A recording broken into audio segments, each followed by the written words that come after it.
안녕하십니까. 대한바른자세연구의 이형석입니다. 이 활법교정을 하다 보면요, 활법교정을 피해야 하는 경우가 있어요. 활법으로 할 수 없는 질환들은 어차피 안 되니까 피해야 하는 것이고요, 할 수 있는 질환인데도 안 되는 경우가 있다는 말입니다. 물론 같은 질환이라고 하더라도 사람마다 증상이 다 똑같을 수는 없어요. 그래서 어떤 사람들은 사람마다 다르기 때문에 안 되는 경우가 있다고 말을 하죠. 또 어떤 사람들은 서로 사대가 안 맞아서 안 되는 거라고 하기도 합니다. 어떤 전문 의사라고 할지라도 모든 질환들을 다 고칠 수는 없어요. 못 고치는 질환이 아니라 충분히 고칠 수 있는 질환인데도 불구하고 호전이 안 되는 환자가 있다는 말입니다. 예전에 고쳤던 사람과 똑같은 방법으로 치료했음에도 불구하고 호전이 안 된다는 거죠. 아무리 유명한 의사라 할지라도 못 고치는 환자는 분명히 있어요. 또 아무리 돌팔이 의사라고 할지라도 고쳐지는 환자가 있는 겁니다. 사람이 달라서 그럴까요? 아니면 사대가 안 맞아서 그럴까요? 사대라는 건 서로의 궁합을 말하는 거라고 생각하시면 되겠습니다. 제가 사주 공부를 하면서 참 신기하다고 생각하는 부분이에요. 그래서 활법을 하는 사람들이 사주 공부도 같이 해두면 분명히 도움이 될 거라고 생각을 합니다.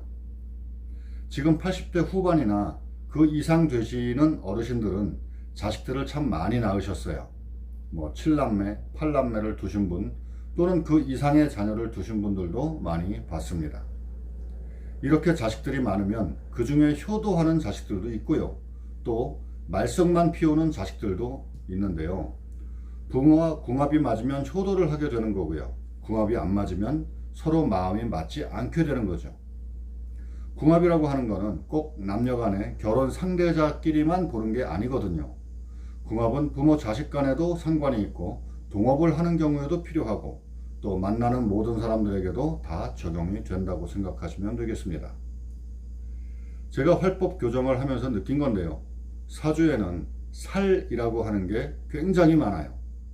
이 중에서 상충살과 원진살이 좀 영향을 주는 것 같습니다. 상충살이란 서로가 자꾸 부딪힌다는 말이고 충돌한다는 뜻이에요. 사람이 자꾸 부딪혀서 좋을 게 없겠죠. 원진살이란 원망을 한다는 뜻이에요. 좋은 일에 원망을 하지는 않겠죠. 뭔가 일이 틀어졌으니까 원망을 하게 되는 거겠죠. 이렇게 상충살과 원진살을 조심해야 하는데, 그럼 그걸 어떻게 아느냐? 아는 방법은 서로 간에 태어난 해와 태어난 날을 맞춰보는 겁니다.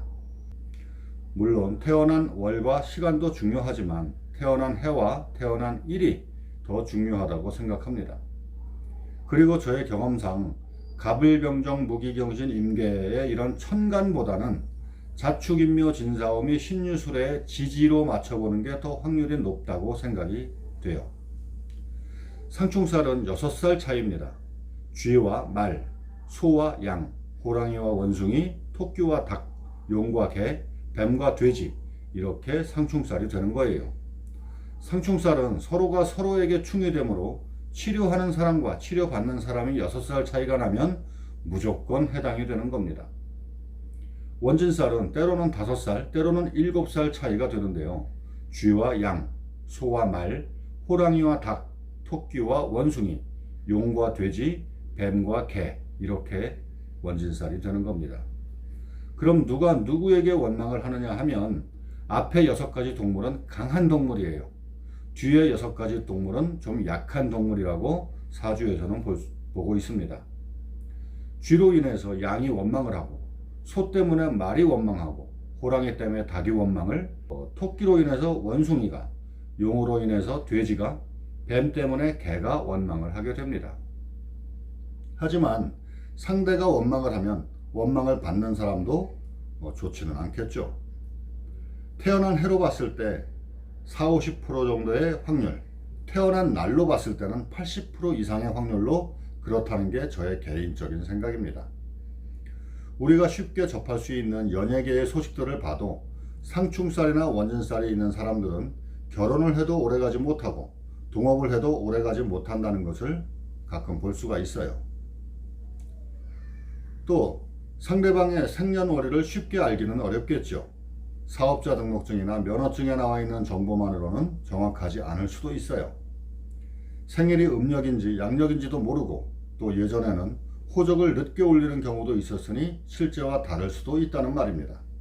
그러므로 어느 곳이든 치료를 받더라도 어느 정도 해보고 호전이 안 된다면 다른 곳을 찾아가는 게 좋습니다.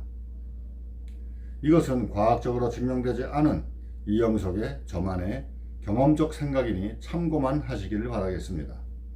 오늘은 치료를 해도 호전되지 않는 사람들에 대해서 궁합적으로 살펴봤습니다. 오늘도 시청해 주신 여러분들께 감사를 드립니다.